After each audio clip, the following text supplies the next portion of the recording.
El proyecto consiste en tres pasos principales, tres hitos principales.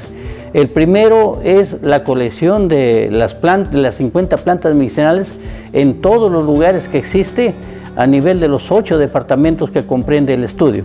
Los pasos que tiene este proyecto, en primer lugar, ya repito, es la colección de las plantas para estudiarlos botánicamente, es decir, traemos una muestra botánica para dibujarlo, para analizar sus estructuras y luego identificarlo científicamente. Chilca se utiliza como analgésico en el dolor muscular, en el dolor de muelas.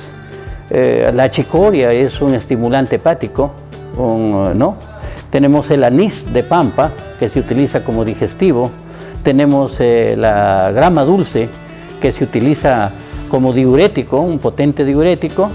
Para esto nosotros estamos haciendo el análisis fitoquímico de sus sustancias probablemente que tienen acción fisiológica en relación al uso que se le da.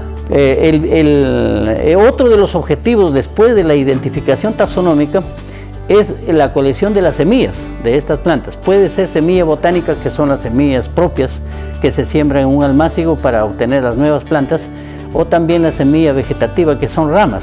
Estas semillas lo guardamos en frío y luego lo sacamos para reproducirlo en campo. Este proyecto es financiado por el FINCIT por un valor aproximado de $500,000 de soles y ejecutado por el personal técnico de acá de la Universidad Pedro Ruiz Gallo.